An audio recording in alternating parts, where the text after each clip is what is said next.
Hello, everybody, and welcome back to yet another episode of Against All Odds. And as I say at the beginning of every podcast, it's purely a selfish reason why I film this podcast, because I get to speak to inspirational people. And today, I'm so excited that Jemma Whitlam's with me from Reignite. How are you, my lovely?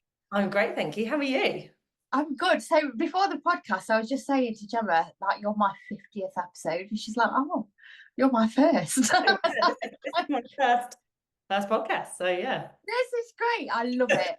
I love podcast versions because you don't know what to expect, but it's just me and you having a chat, so it's great. Yeah.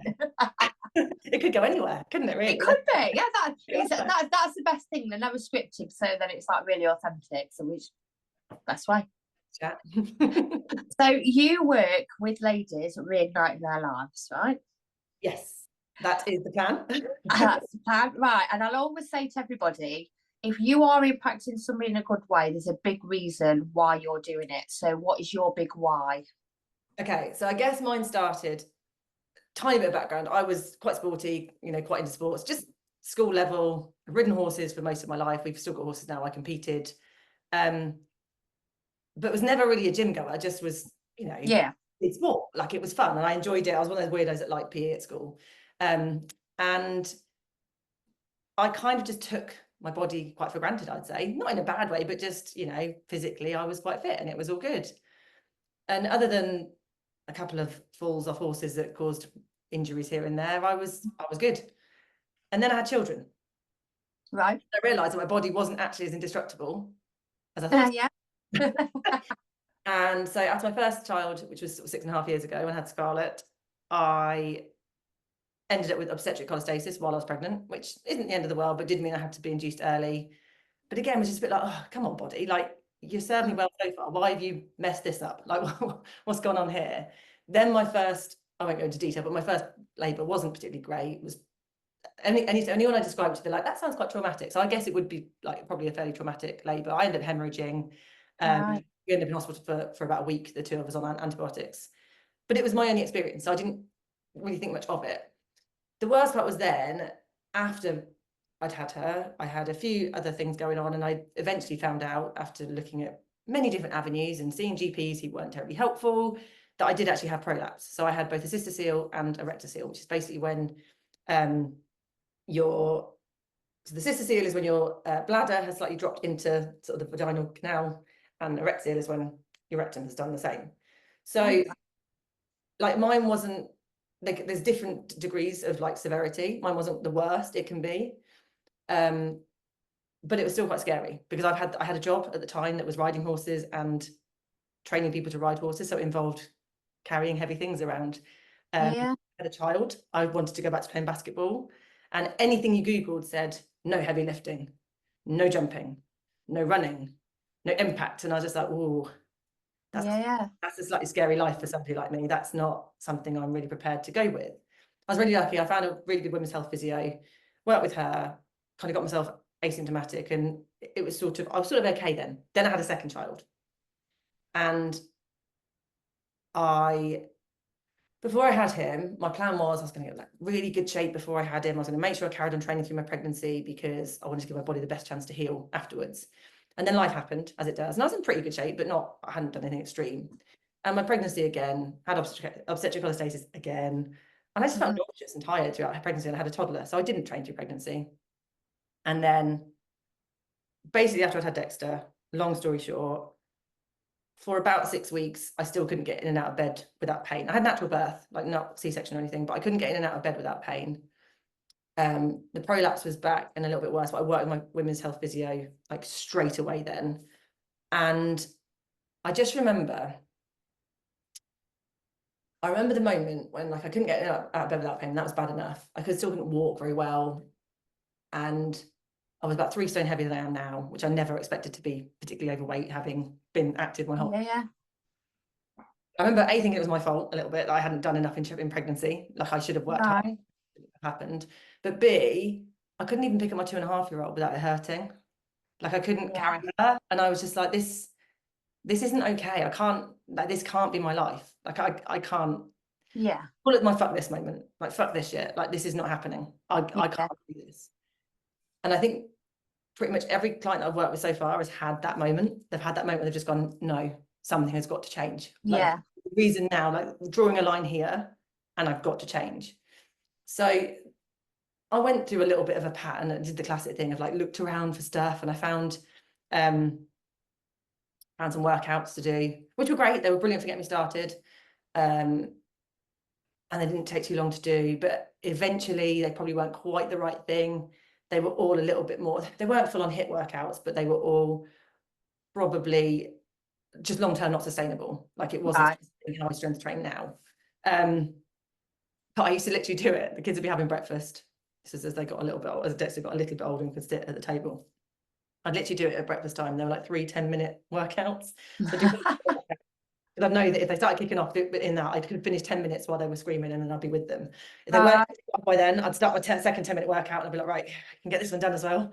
And then if they weren't screaming, I'd start my third one, and like so I just would work through it. And by then they might be off and pootling around or whatever. But I really broke it down into something that was quite manageable.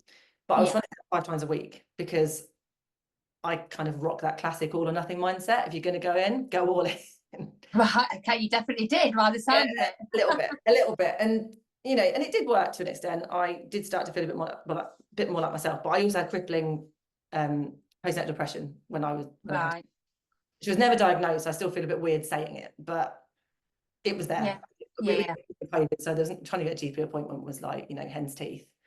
And I just remember a huge amount of guilt and shame around sort of feeling depressed at any time, because I've got 2 healthy children, I've got a wonderful husband, got family close, but you know what I mean, like there was nothing in my life that I felt meant I should be depressed. Whereas I've had friends, you know, who've had stillborn babies, who've had miscarriages, who've gone through IVF, and I know logically if anyone else is talking to me, I'd be like, it doesn't belittle your experience, but for me at the time it was like, what is wrong with you?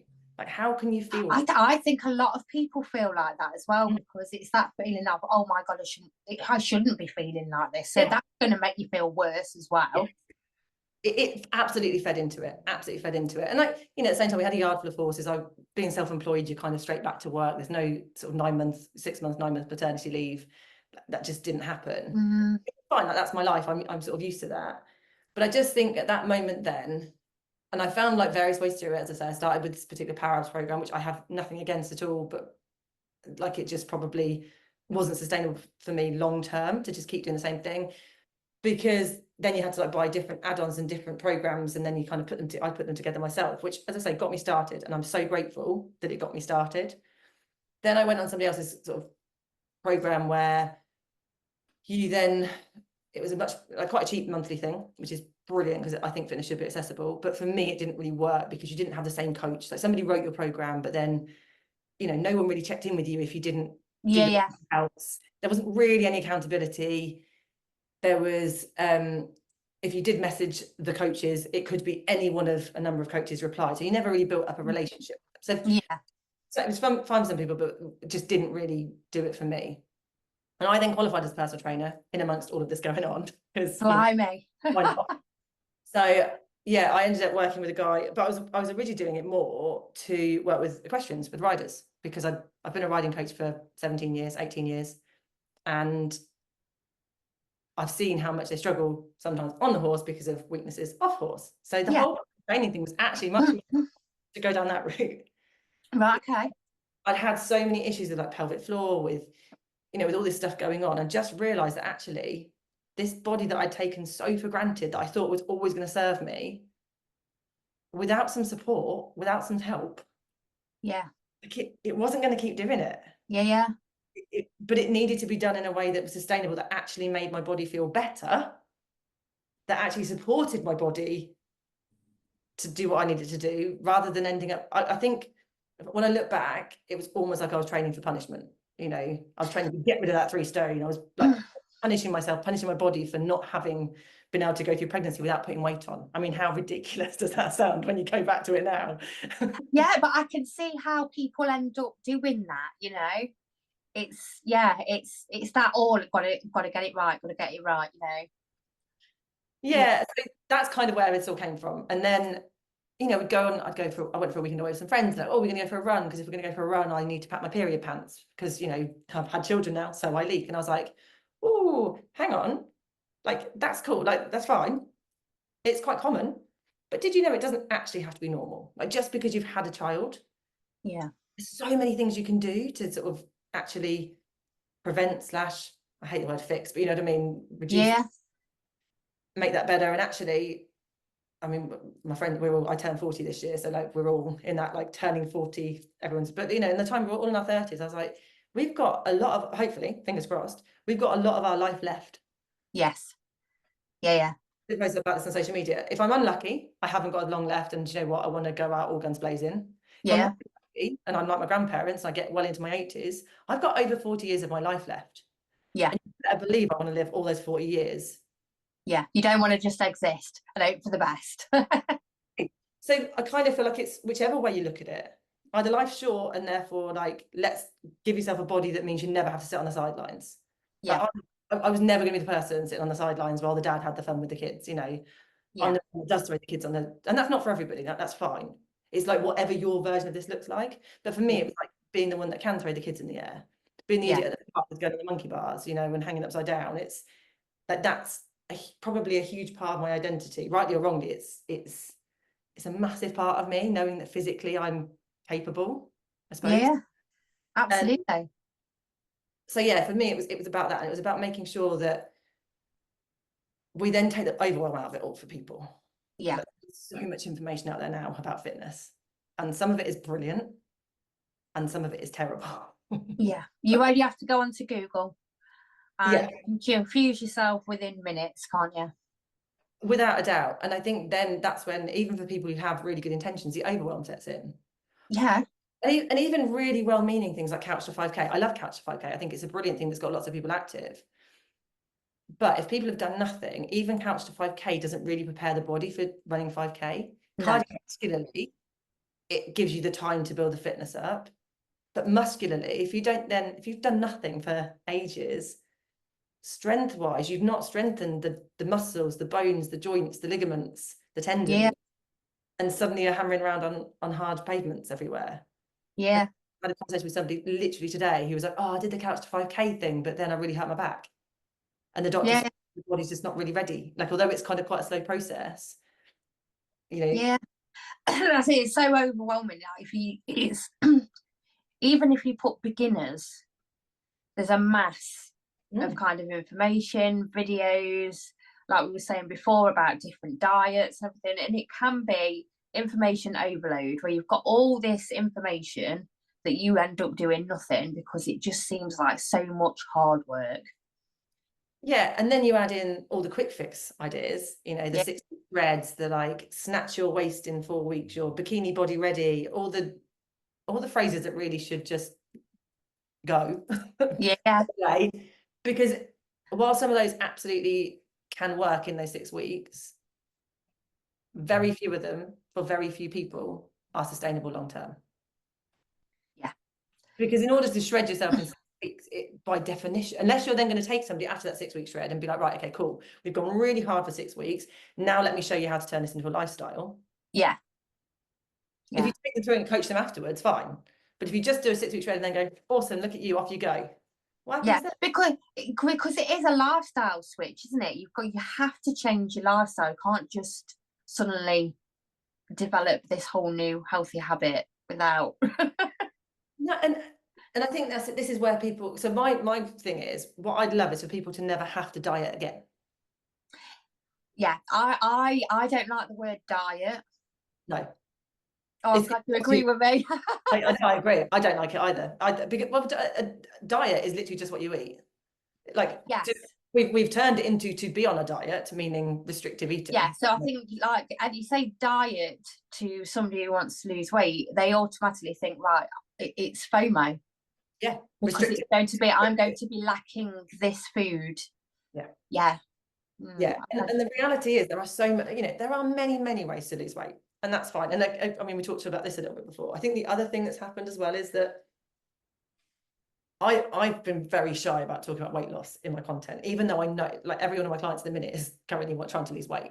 Yeah. And it's probably something that people are going to come to me for. But, and even I'm currently on a bit of a, you know, another little weight loss journey at the minute, just to do the last little bit and just like give myself a bit of a challenge really. But I'm genuinely not that bothered about the number on the scales at the end. Like, it's not, I can weigh myself every day and not be like, oh, yeah. Like, and I know that's not for everybody, and not all my clients do that, because it's not for everybody. But the whole weight loss thing has been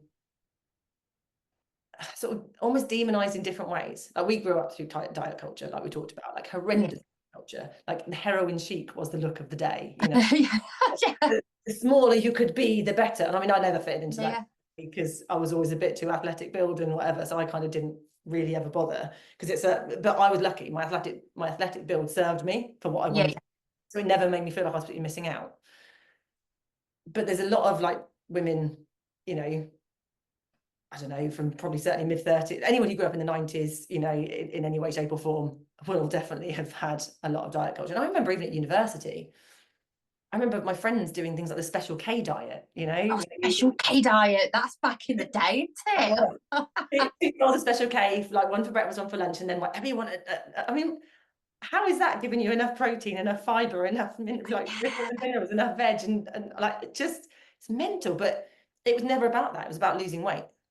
So, you know, the people that talk about it well, nutrition now is about fueling your body correctly. So you can absolutely still be on a diet, if you like. You can be slightly restricting your calories, without restricting yourself from eating sort of normally. I've got 2 clients who are on probably fairly big weight loss journeys. They've only been working with me since the end of October, but probably took a little while to get started, and one since the end of November. Right. In January, both of them had lost a stone. When Christmas was in that time. One of them hasn't tracked a single calorie because she's previously had an eating disorder. So said she didn't want to. She's fine now, but she was like, I don't want to track because I think it might be a trigger. And I was like, fine. Yeah, I completely get that, So she's lost over a stone in weight, with Christmas in the middle of that, without tracking a single calorie. She trains 3 times a week at home, 30 minutes. Yeah. So it's, you know, does that sound undoable? You know, does that sound like she still eats with her family? She's got 2 small children. She still eats at her dinner with her families and had the same food as them. Yeah. She still goes out for dinner. She still goes out for lunch. Yeah. I think you hit the nail on the head there when you said, you know, that's half an hour. Did you say 3 times a week? Times a week. Because I think people think, I mean, it is change of lifestyle, but nobody likes change. Like, as humans, we don't like change. And I think if you are either watching somebody on social media, or I don't know, it could be anywhere, YouTube or wherever, and they're going, right, so you've got to do all this meal prep, you've got to then weigh out your food, and you've got to go and strength train 4 times a week, then you've got to go on so many runs a week. I mean, it's like a whole life overhaul. Yeah. And actually, for most people, if you actually look at what 3 30-minute sessions a week looks like, and I mean, you'll know this is something Paul says quite a lot, Paul Moore, who obviously that's how I met you. Yeah. It's not about, it's like, what are you doing instead? So for those people that go, oh, I procrastinate, or I haven't got the motivation to train, because I get that a lot. Like, I'm like, what gets in your way? Oh, I'm not motivated enough. Well, we don't rely on motivation anyway, so let's just sack that off for a minute. But you know, okay, I end up procrastinating and I don't get it done. So it's not about the not doing that. What do you do instead? Like, let's look at what you actually did instead. Was that actually valuable to you in any way, shape or form? So again, I put a post on the other night. It was Friday night, and Chris is actually currently training, which is brilliant. I've written his program. I have a coach. Like, I'm a qualified personal trainer who could write my own program, and I have someone that writes my program, because then 3 times a week I have to log on the app whether I've done it or not. I know someone he's not like, why have you not? But I know someone's kind of there. I'm accountable to somebody a little bit. Also, it means that when I go and step into the gym to do my training session, I open the app and I do what it tells me to. I'm not worrying about whether I'm doing the best thing for me or not. Like, because I'm a trainer, going, oh, should I have written that print? Or maybe I should. I just walk in and go, Adam says do this. Okay, I'll do that then. Same for Chris. I write his program, so we train together. So on Friday night, we were like, oh, train or not train. Like, oh, it's quite late, I can't be bothered. Now, the temptation was to sit down, order a takeaway, watch 3 episodes of Reacher, because we hadn't had a chance to watch it yet, and we love Reacher. And or we could train for, it takes about an hour with the 2 of us training, or we could train for about an hour, not get a takeaway, just make a quick dinner afterwards, and still watch 1 episode of Reacher. Yeah. And actually, the training, and I knew that I'd be a real miserable cowbag on Saturday if we'd sat down. If you have. I'd know that I'm like, damn it, we still have 2 training sessions to do like this week, and we could have done it, and we could easily have done it last night. I have no problem sacking off a training session with a real reason. Like, and I said the same to my clients: if you can hand on heart look at me in the face and or like talk to me on whatever, or message me and go, I didn't get it done because I felt like absolute shite, or life properly lifed me. Cool. Yeah. Yeah. Again, I had a previous client that did that. She told me one day, she's like, I went to go out the door and I was like, I'm not in the mood for the gym. I'll just take my swimming kit. I'll go and swim instead. And she said her boyfriend got a real shock when she turned around and walked back in the house again and was like, no, I'm getting my gym kit. I'm seeing Jemma tomorrow. And I know that I don't really have a good reason for not doing it. You know, and she knows I was going to crucify her for it, but she said, I just couldn't hand on heart go, I didn't have a gym session in me today. Yeah. A little bit of accountability, like without having a coach there, she definitely would have sacked that off. And she kept, absolutely. At the end of the day, we want more likely to do something for somebody else than we are ourselves. So it's the horse is letting you down, isn't it? She's like, I want to do it. And like, they all know me well enough to know that, like I say, I'm not an ogre. Right? If they have a reason, I wouldn't by any way stretch or form like crucify them for it. But they know that she's like, yeah, I didn't have a good reason. I just didn't have a good enough reason. So I thought, sugar, I better go and do that then. Go and get it in. So, you know, there is that. It's that mindset shift of like how often. I don't love training in the evening, I'm not going to lie. So through the summer last year, I trained early mornings, but I've done early mornings my whole life. It hit winter and I really struggled, I'm not going to lie. Yeah, actually my little gym hit. So we've now got like a little gym garage because I find getting to the gym more tricky than doing the workout. Yeah. So I was a member of Pure Gym for a little while, loved it, used it, great gym in Kettering, but just struggled to get there. And I'd like to go again because I do think there is something about leaving the house sometimes and doing it. Yeah. This is working really well at the moment. But I never thought I'd be someone that went to the gym. Like, and I think this is the thing. A lot of people see personal trainers and they see the ones that maybe have, you know, since they're 16, they started hitting the gym. And so they're like, never miss a session. And even the women who maybe have gone on to have children, this is no shade on them or anything, but they kind of just come back to their old life. Yes. I didn't. This is all new to me. This idea of, I've always like been active, but this idea of actually training 3 times a week, that is new. That has really only been for probably the last year that I've committed to this style of training. Yeah. And I cannot tell you how different my body feels. Yeah. It's just a totally different feeling. And it's the confidence you get from doing it. And that's what people don't realize. Like when you do something hard, like, this is like the neuroscience, you do something hard, you give yourself confidence, don't you? That you like. Yeah, absolutely. And that's why confidence grows. And that translates into other areas. Like anything hard you do, it makes you believe that you can do other hard things, even if they're not the same hard thing. You know, it translates around. I'd be interested because I like I say, I know you work with women, and I get to speak to quite a few women as well. Do you find that women feel a little bit guilty for looking after themselves? And that sounds really odd, but the amount of women that I speak to that are burnt out, overwhelmed, just feeling generally shitty about themselves and possibly their lives, that if I turn around to them and say, right, can you get like 10 minutes to yourself, or can you do something 15 minutes to yourself, and they'll either say, well, I haven't got time for that because I've got to look after these, or chance will be a fine thing. That's a good one. There's always like a sentence that I get back very quickly. Yeah. And then it's like with women that it's almost like they feel selfish for.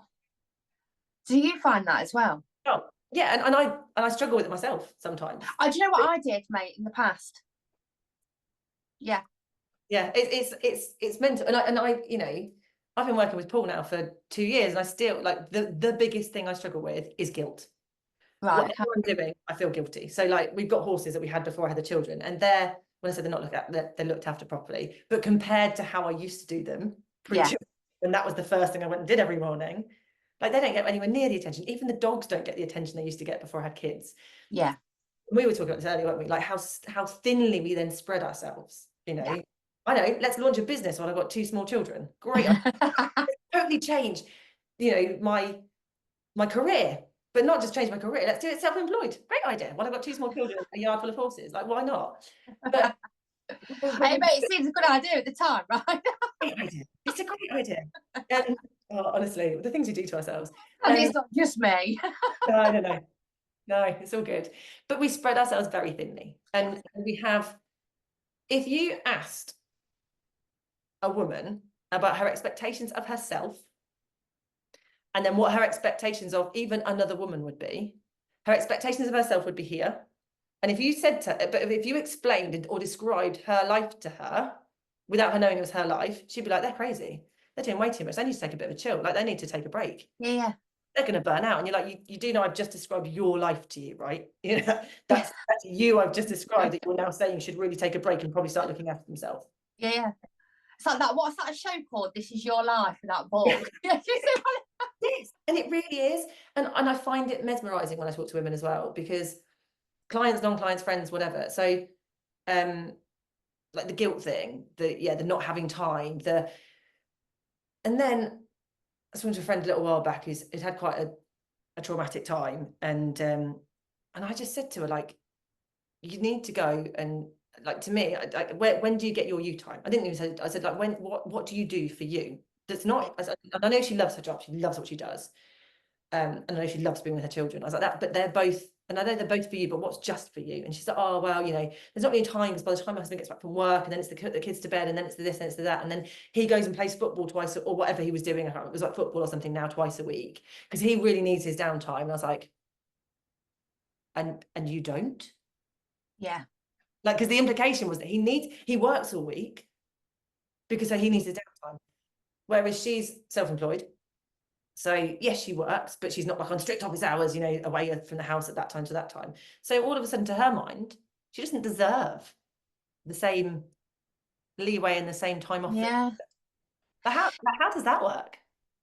You're so right, though. It's very weird, isn't it? Do you think it's like social media now? You can go on Instagram. Now, I love Instagram, right? Not knocking it, but you can go on there and see women that are balancing life so well that they get out of bed in the morning, like hair's done, makeup's done, the whole day is just like picture perfect. Allegedly. Allegedly, yeah. You see it everywhere, mate. Absolutely everywhere. So I think, you know, like, if you're feeling a bit shitty about yourself and a bit run ragged and a bit overwhelmed, and you see something like that, it's almost like you start beating yourself with a stick, going, I should be able to do this. Yeah. Do you know what I mean? And I think it's really hard, because then there was time, because I couldn't sit there and do the whole crying and video myself thing. I'm like, it's a really bad day and I'm having a traumatic time. Like, I couldn't do that. Like, I can't. Sorry to anyone who does that, but not my I think I could. Not my bad. To, like, literally share in the moment. And I really struggle with the whole social media thing from that perspective, because I shared a post this morning about the weekend. We had a great weekend. We did loads of stuff, and packed loads in. Now, was every moment of the weekend perfect? No. Did I doom scroll a bit at some point? Yeah. Did I work on Sunday afternoon feeling quite stressed and then a bit guilty because I felt like I should be with the children and the children had a bit too much screen time? Absolutely. So if you look at my photos from the weekend, there's like, you know, Dexter climbing a tree, and, you know, us all at the park together playing on the monkey bars, fabulous family baking session, and, you know, all those things are there. And we did do all those things. And but equally, I probably shouted at my children at some point because they drove me bonkers and wouldn't, you know, do something they were told to do. I, as I say, ended up working for a bit on Sunday afternoon. The kids had the screens for a while on Sunday. You know, swings and roundabouts. There's always but it's so hard to know which bits to show then on. So, like, as that person, I'm not great. You know, it's something I still need to get better at. Really, I'm not great on social media. I find I do have that bit of like, who cares about me? Like, you know, when you post something, you're just there going, and who cares? Like, who's even interested in this? Why am I posting this? But I find it hard to balance that kind of like looking like you've got the perfect life versus then looking like you're moaning when your life is pretty good. Do you know what I mean? It's a real difficult sort of balance between the two. If I then go, well, I had a really terrible day because, you know, blah and blah and blah happened, and then you've got someone going, well, what's wrong with her? Like, you know, my life's much worse than hers. And I think And I think ultimately you just got to let it go and not care about that. Obviously, as the person posting, you have to just go, not everyone's gonna like me, and actually that's fine. Like, I'm not Yeah. gonna Do you know what though? It's like people say to me. I mean, obviously, I run around doing stress masterclasses and all this, and the sleep masterclasses and limiting beliefs, and they'll say, "So don't you ever get stressed?" I'm like, "Oh yeah." yeah. So, have you got anything limiting beliefs? Oh yeah, I've got them as well. And you Yeah. sleep really well every night? No, not every night. No, do you know what I mean? But because we are human. Yeah. Yeah. And I listened to your episode with Julie Brown the other day, and there's a few things in there that you know being said about it's not about, and it's never about being perfect. No, we're The whole never. idea is striving for perfection, so striving for that person's life that looks perfect. It's never about that. No. And it's also, I think the other thing I really struggle with, and like from a marketing perspective, is, and you said it already, people don't like, we're not hardwired. Our brains don't like the idea of change. Change is unsafe because it might not be the best thing for us. So our brains go, we know where we are now. It might not be perfect, but we know where we are. Yeah. Change is, change is tricky for us because it might be worse. Like, what if Yeah, exactly that. The brain likes to know, mate, even if it's crap. Yeah. So when it comes to sort of marketing the idea of change to people, for instance, like you, and again, this is like your whole thing with Julie was about the language, like using the right language sometimes to help people understand that wanting to change doesn't mean that you have to hate yourself. Like, you don't have to be in this really negative place where, you're really down. In fact, they're the people that are probably the hardest to change sometimes because they've sunk so into that mentality that they don't believe change is possible. Yeah. But trying to be better, like trying to be better, working with a coach, like I've obviously got a personal trainer, I've also worked with Paul still, and it doesn't mean I think I'm worthless. It doesn't even mean I think I'm not good enough most of the time. I mean, that's a whole different story for another day. But it doesn't even mean that, it's I know I could be better. I know I can handle situations better. I know I can regulate my emotions better sometimes than I do when the kids are driving me up the wall. It means I know I could eat a bit more nutritious food sometimes, because that's probably where I fall down the most. I know that in some ways in my business, there's places I could show up better for myself, and I'm pretty good with the clients, but with the marketing and all that side of things, for me in the business, I could show up better. Like, it's not about me not being good enough now, it's just about me knowing those steps I can take. Yeah. A little bit better, and to recognize and course correct. Yeah. When things are changed. So I have a weekly check. So with my clients, for instance, we have a weekly check-in form with one-to-one clients. And so they literally send me a little questionnaire. It doesn't take too long, but some of it is literally just like marks out of 7 for various areas of life, like nutrition, sleep, energy, motivation. And then kind of the killer question at the end is, on a scale of 1 to 7, how likely do you, how confident are you in your ability to reach your goals? Right. Okay. So by the time you've done everything, so the first, and especially, and I suspect women probably, again, stereotyping here, but I expect women are probably worse at this than men. The first 2 check-ins are always like somewhere in the middle, or really bad. Yeah. Never ever high, right? Right. Okay, that's interesting. Because they're always like, oh, motivation wasn't great, like training performance. And when I say training performance, I don't mean could you do anything perfectly. It's like, did you put your effort into your training? Like, did you give everything you had that day to your training? Yeah. 100% one day might not be the same as 100% another day. Kids have been tricky. You still train, but like, you're here. You've had a really good night's sleep. The kids have been great, and you're in a really good place. You're 100% up here. It's fine. Show up 100% of what you have that day. So training performance is always somewhere a bit low, and then, motivation. Well, we don't score too highly, like 4. And then it's like, sleep sometimes is a bit more up and down. And the confidence in ability to reach goals is, 4, maybe a 5 every now and then. And why is that, do you think? I just think I've got 2 theories. One is that, and we talked a bit about this, the idea of, I think it might be one of your other podcasts, like the worry of bragging, the worry of like bigging yourself up, like, oh, look at me, I'm doing really well. Like, how many women I do it. So again, I'm going to throw up a little bit in my mouth saying this. I'm a pretty good rider, right? Horse riding. I would still, even now, even though I'm not doing it to the level I used to do it all the time, you could put any horse in front of me, and as long as it's going to try and kill me because I've got 2 small children now, I would pretty much guarantee I could get on it and, make it look quite good. And I could figure out what it needs, etc. Because it's a skill that I've developed over years. Now, even saying that makes me feel a little bit like, even though it's been my job for ages, telling you that I'm good at something feels really strange, like really strange. And I would normally then caveat that with, you know, I'm a pretty good rider. I mean, I'm no Piggy French or Pippa Funnel or, you know, any of them. Obviously, there's people much better than me. I'd always have to almost caveat it with, like, I'm pretty good. I was about to say, you've gone straight in with the defence, like, deflect that, right? Yeah, because if anyone then says, oh, she's a bit cocky, it's like, no, I know I'm not as good as them. Like, I'm pretty good at my level. I'm gonna stay in my lane. You know, I'm gonna stay here. I am guilty of that now. You said that. Isn't it funny? We always I can sort of say I'm good at something and then I caveat it. You know, I don't like to, and I'm not alone in this. Like, this is a common thing I see. So I think it's a little bit that. I think it's also a little bit, and again, this is something I'm very guilty of. And I was probably quite lucky at school because I found academic stuff fairly easy compared to your average person. So I'm a little bit guilty of, in certain things, not quite going all in, so that if I did fail, I'd have an excuse. Yeah. So if I haven't quite revised as hard for an exam as I could have done, and then I don't get quite as good a mark as I know I was capable of, well, it's because I know I didn't work as hard. Whereas if I'd worked as hard as possible, I have a bit of a rejection issue. I know I do. So it's like, you know, fear of failure type issue. So if I've worked as hard as possible and I still can't make it work, then that's a bit scary. That's a scarier place to be in a way, in a weird way. Yeah, you're right there, yeah. So there's also that. If people are going like, yeah, I'll put everything into it, and actually they still aren't making the changes, like a little bit of a fear of failure. So what I did with everybody, and again, this is probably a bit of a stolen thing from, like, you know, some of the work I've done with Paul and other people I've worked with, I literally said, I was like, right, okay. So one of them was like, how stressed are you? One of them is, yeah, like your performance in training. One of them is how motivated you are. And then the last question about the confidence. So I said, right, what would it actually look like to you if your energy, let's use that one for instance, was a 7 out of 7? Like, have you ever actually stopped to consider how you'd show up on that day?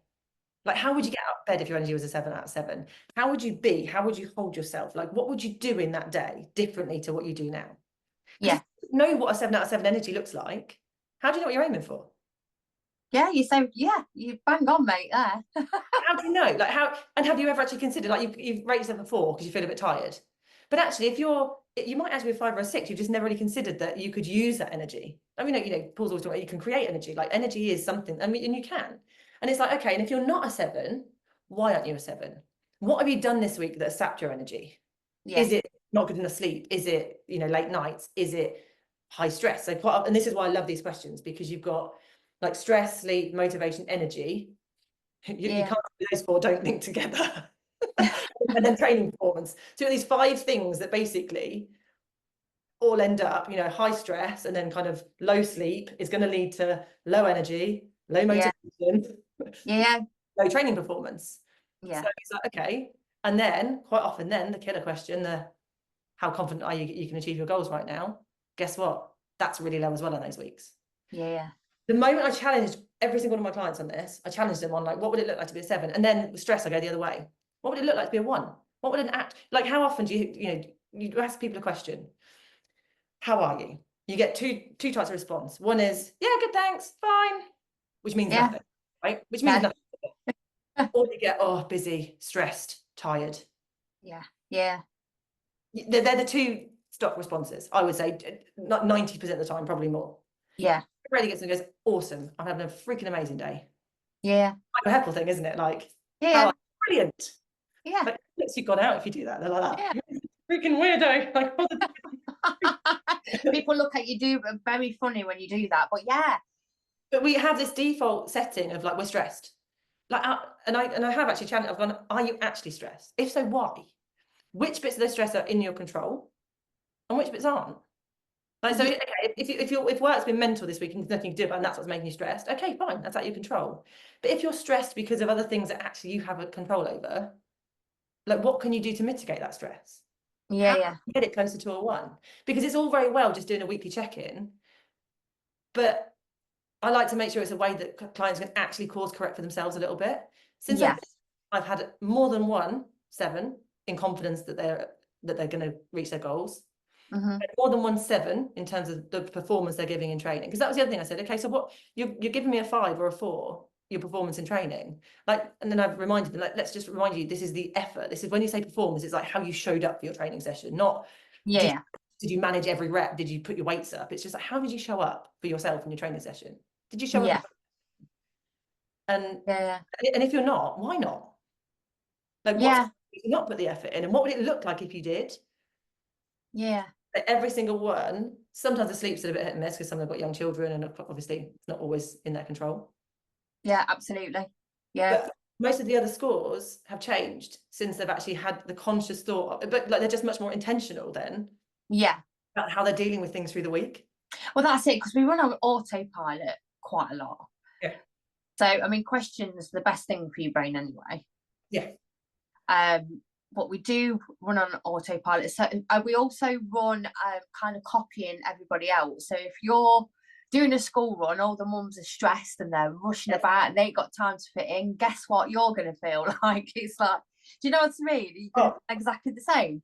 I think you're so right with that. And I think that's a real, I spoke to my mum about this the other day. And again, this is no like hate towards anybody, because we all do it, and I definitely get involved in this.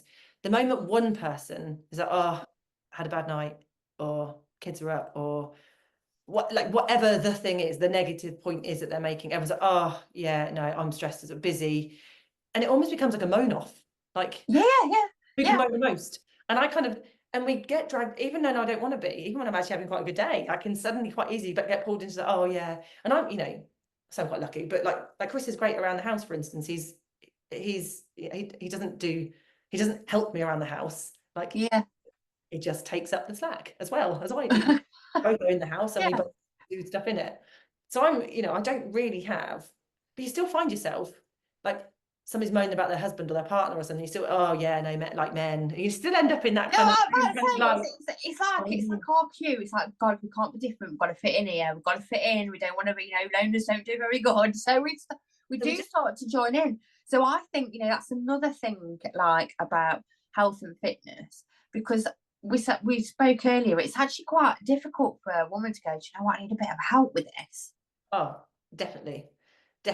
So it's interesting because it also makes the marketing quite difficult sometimes. I'm not going to lie, when you work with people that don't really necessarily want to admit they're having help, or that they're or they feel a bit like embarrassed that they're bothered about it. Like I said before, I think some people are almost a bit embarrassed that they feel like they should be happy and comfortable and confident in their bodies no matter the shape and size. And then when they're like, I kind of want to lose a few pounds or even a few stone, they feel like they're going to be judged. Who does she think she is to want to be thin? Like that's they're going to get that reaction from people like, oh, who does she think she is that she needs a coach? Like, oh, like what is she, some sort of professional athlete? And I think that's the mentality that people have. Yes. Because we did not grow up around women, well, anyone really going to the gym, unless people like sports people or bodybuilders who went to the gym when we were young. Do you know what? It's interesting because Danny Wilson said that on one of the podcasts as well. Because it's like if I go to the gym, it's like Ben's 20. I see a lot. He goes, and I see a lot of young people at the gym. Yeah. But the gyms when I was like his age, they were like rare as rocking or shit, and 9 times out of 10 it was men only. Yeah. It didn't really happen. No. It wasn't really something that, and I remember being a bit like, wow, who needs, my mentality when I was probably even in my 20s, I was hauling bales of hay around, carrying water buckets, mucking out stables, riding 13 horses a day. Who needs a bloody gym when you're doing all that? Actually, I probably did. Yeah. But even back then, I probably would have, my riding would have been so much better if I'd committed to this sooner. Yeah. I've got a young horse that I'm just backing, and I am as immovable in the saddle at nearly 40, riding far less than I ever used to be, as I was in my 20s when I was riding, hundreds of horses a week. Yeah. Because of the training I've done. Yeah. I love, I can still, so my children are both big. So my husband's 6'2", my brother's 6'4". I was tall I haven't grown since about 13. I was like, I just stopped growing. my kids are both tall. They're chunky. But they're just broad, stocky kids. They are heavy. I can still carry them up the stairs. Scarlett wants me to carry them up the stairs at 6.5. I still have no trouble carrying, and I'm like, long may that continue. Like the bigger they get, the stronger I need to get. So that as long as they want me to pick them up, because there will come a day when they won't want me to. Yeah. And that day will not be as far in the future as I want it to be. I know that. There'll come a point when I bitch and moan about him wanting to be on my shoulders or something, and there's going to come a point when he doesn't want to. And that's, Yeah. you don't know when the last time's going to be. You don't know when the last time they're going to. Yeah, that's so right as well, because we never know the last time that anything's going to happen. So I don't want to have to be like, oh no, sorry, I would pick. And this is it. This is where my fuck this moment came in. When Scarlett wanted to be picked up at 2.5, which is a prime time for kids to need a big cuddle, and I was struggling to pick her up because it hurt. Yeah. And I couldn't. I was like, no, this can't be. I bet you're grateful for that moment now, though, aren't you? God, like honestly, there is. So since, for instance, so I keep referring to Paul, but that's because the quarterlies, like the physical quarterlies. So since I had Dexter, which was when I genuinely was scared. I was scared that life as I knew it was over. And I know that sounds really extreme when you've got people that, have bad accidents, get paralyzed. But you'd had past experience to go on. Yeah, for my reality, I was genuinely scared that the life as I knew it was over, that it wasn't going to be able to do it. And I remember doing the Through Dark event. Yeah. On the South Coast. And I remember going, I was scared. Like, I was like, I didn't know what to expect. It was my first ever quarterly. I didn't know. Right, okay. Good one to start on, mate. Great, it was great.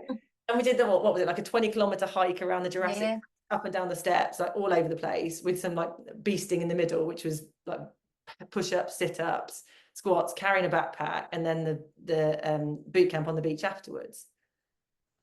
I didn't run off in the first, because I didn't know how fit I was going to be. I didn't know how my prolapse would cope with it, or I just didn't know. I didn't know what it was going to be like. I didn't know how fit I was.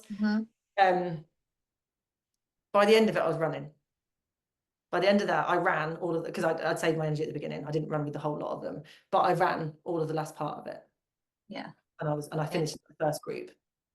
Granted, everyone had stopped and started, so they had run the whole thing. So, but I ran the last part. And I felt amazing at the end of that.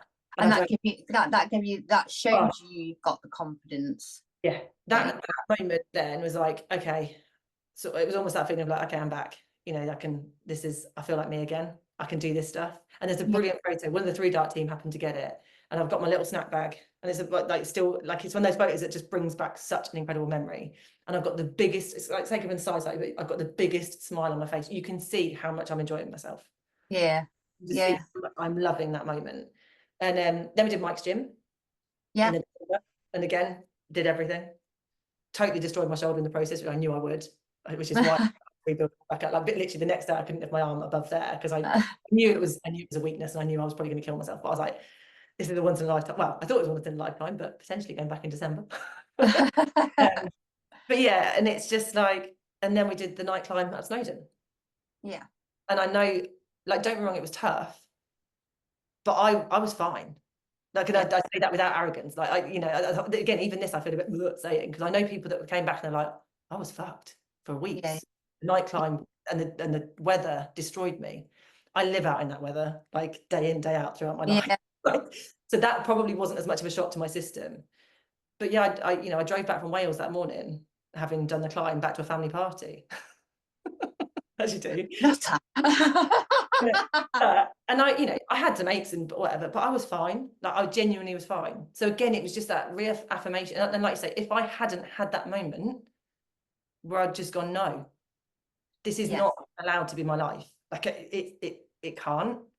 And I had doctors that were going, well, don't do this. And with the prolapse, for instance, like I say, Google it. It's like, don't jump, don't carry heavy things. I was like, no, that's not going to work for me. And I say, the women's health physio I saw was like, that's fine, you don't have to live like that. We just build up to it. And like, she was incredible. A woman called Jemma Whitlam in Peterborough, and she was absolutely my savior in that moment.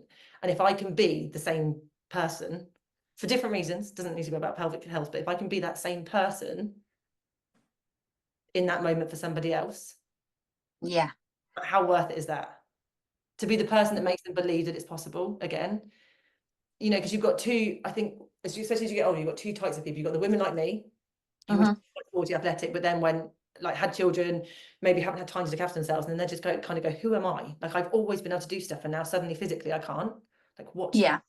But because they've never had to work at it before, they don't know how to get back to that, especially with their new life of children that's new as well, isn't it? It's like adjusting to responsibility, a completely new role. Yeah. Hormones that have changed as well. Hormones.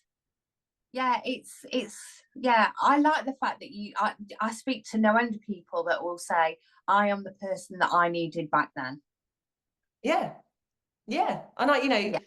and I think, and I think that's it. And I think that's who I am. And like I say, every single one of my clients has had that.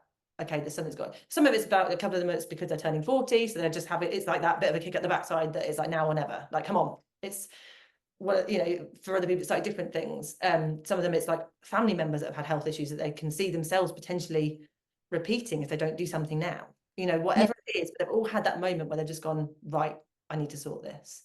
Yeah. I'm the one that can make them believe it's possible and then guide them on the way through that. Yeah. Then how amazing is that? Yeah. I love that.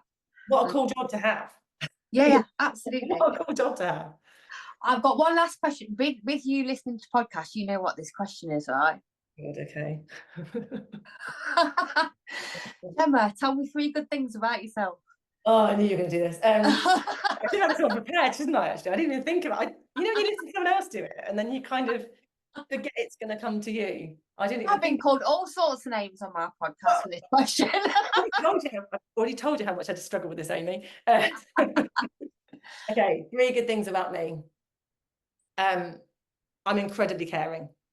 I care so much about everybody I work with, and all my friends and family.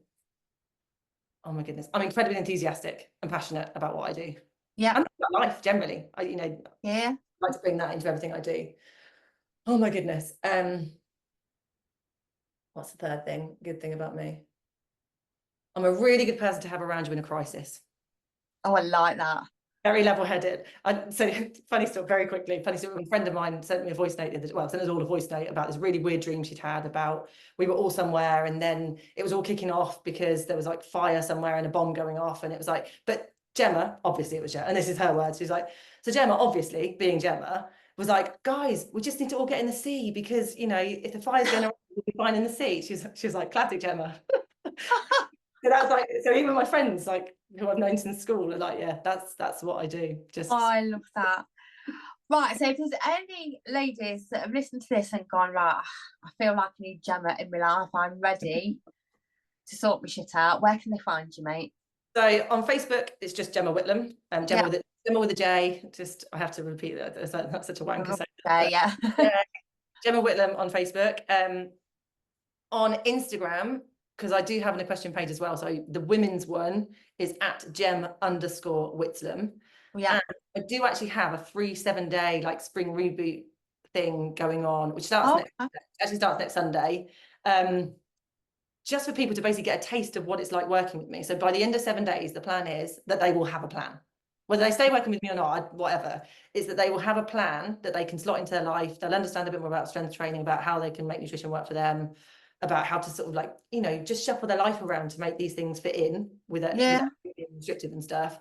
So at the end of 7 days, they will have a framework for strength training that they could repeat at home, a bit of a nutrition guide, and a plan of how to do that, to go off and do that, even if they want to do it on their own. So that's I love that. So that's you can put the information on my or drop me a message, but on my Facebook page, and it will be run through like I've actually got a free Reignite community as well on Facebook, which I'm building up and want that to become, as I said, I like the idea of it all being accessible. So yes, one-to-one clients who pay a bit more. The idea is there will be a group program coming in underneath that as well. Yeah. So be affordable, accessible for everybody. And in the meantime, for anyone who just needs some no bullshit fitness support, nutrition support advice, and just lifestyle change advice that just is actually real. It doesn't go, we have the same 24 hours in the day, we can't, but no, like everyone's